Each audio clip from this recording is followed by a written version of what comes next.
अगर ये स्वीकृति आप करते चले जाएं, जो श्रवण कर रहे हैं तो सच्ची मानिए, ये भ्रम खत्म हो जाएगा कि बहुत काल जब साधना करे तब ऐसी बात आती है। हम लोग तो गृहस्थ हैं, संसारी हैं, विषयी हैं, आदि आदि। आपने स्वीकृति ही आप गलत ढंग से कर रहे हैं, स्वीकृति ही आपने सही नहीं की।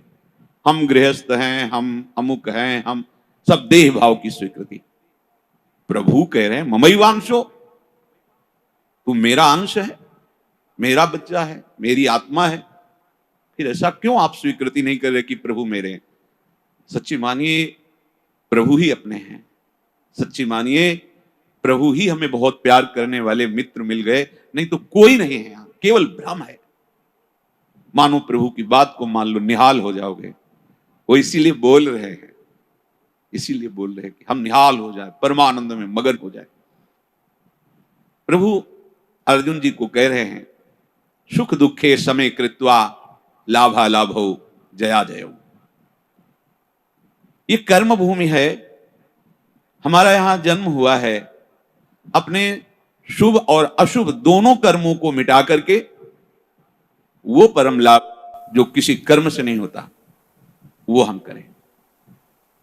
वो कौन सा कर्म है जो हमें परम लाभ देगा? तो कह रहे हैं जय और पराजय में समान भाव रखना ही वो समता रूपी महान धर्म है जो तुम्हें बचा लेगा। बड़े से बड़ा शुभ कर्म भी फांसी ही है। चाहे सोने की जंजीर से फांसी लगाओ और चाहे रस्सी से फांसी लगाओ, मरोगे तो है ही। ऐसे शुभ कर्म भी फांसी ही है। लोक लोकांतर में भटकना होता है, विश्राम नहीं होता। और अशुभ कर्म तो है ही, कहना क्या है उसको। हर शरीरधारी से ये दो प्रकार की क्रियाएं होती ही हैं। कहीं ना कहीं शुभ कर्म होता है, कहीं ना कहीं अशुभ कर्म। कोई ऐसा नहीं है जो इन दोनों कर्मों से युक्त ना हो। बड़े बड़े ज्ञानी जनों के शरीर के द्वारा भी ये दो क्रियाएं हो जाती हैं, पर वो अपने को अलग कर चुके हैं। वो अपने स्वरूप में स्थित हैं, कर्ता भाव रहित हैं, इसलिए ना शुभ उनका स्पर्श करता है ना अशुभ स्पर्श करता है। वो जान के कोई क्रिया नहीं कर रहे, संकल्प करके क्रिया नहीं कर रहे, स्वाभाविक हो रहे। अब उसमें कुछ भी ऐसी घटना घट जाती है तो उसके वो करता नहीं है। इसलिए कहा गया कि जो आत्मज्ञानी महापुरुष है, अगर उसके द्वारा बड़े से बड़ा शुभ कर्म हो जाए तो कोई उसका पुण्य फल नहीं होता, और बड़े से बड़ा कोई पाप कर्म बन जाए तो उसका कोई अपराध नहीं होता, क्योंकि कर्ता भाव से रहित है। ये सबकी समझ में नहीं आएगा, ये आगे की बातें हैं जहां अहंकार समर्पित हो जाता है। कैसे नहीं उसको अपराध लगेगा? उसके शरीर के द्वारा हो रहा है। तो जैसे हमारे इस प्रदेश में जितने भी प्राणी वास करते हैं, फिर देश में, फिर हमारे विश्व में, तो हम एक प्रदेश से लेते हैं, कितना अशुभ कर्म होता है और कितना शुभ कर्म होता है। क्या आपको दोनों का दंड मिलता है या पुरस्कार मिलता है? या आपको हर्ष होता है या शोक होता है? या सुख होता है या दुख होता है? नहीं होता। क्यों नहीं होता? क्योंकि हमारा संबंध नहीं।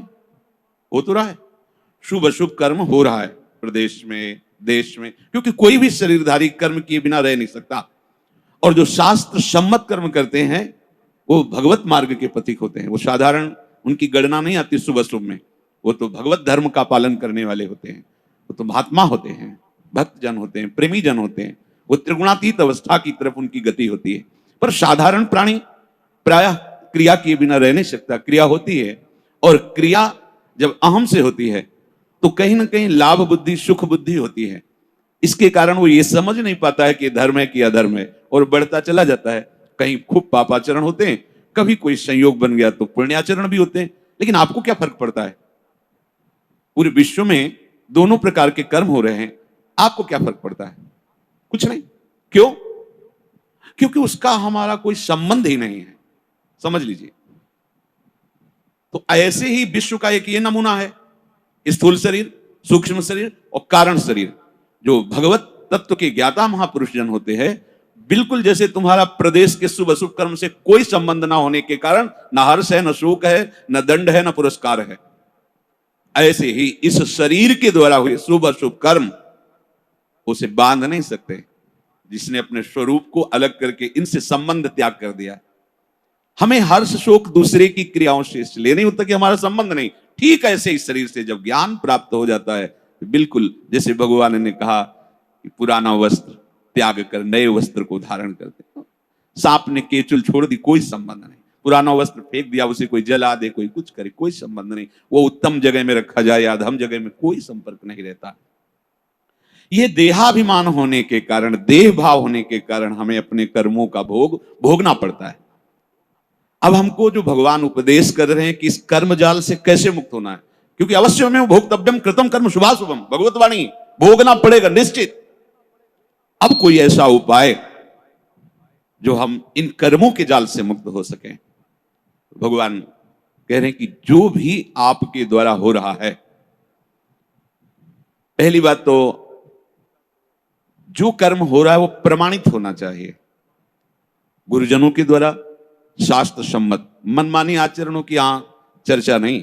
यहां जो है तस्मात् शास्त्रम प्रमाणम थे, आपका कोई भी कार्य बिना प्रमाण वाला नहीं होना चाहिए, मनमानी नहीं होना चाहिए। उसका प्रमाण किसी संत ने कहा है, आचार्य ने कहा है, गुरुदेव ने कहा है, भक्तों ने ऐसा कहा है, ऐसा हमारे बुजुर्गों ने कहा है, यह प्रमाणित होना चाहिए।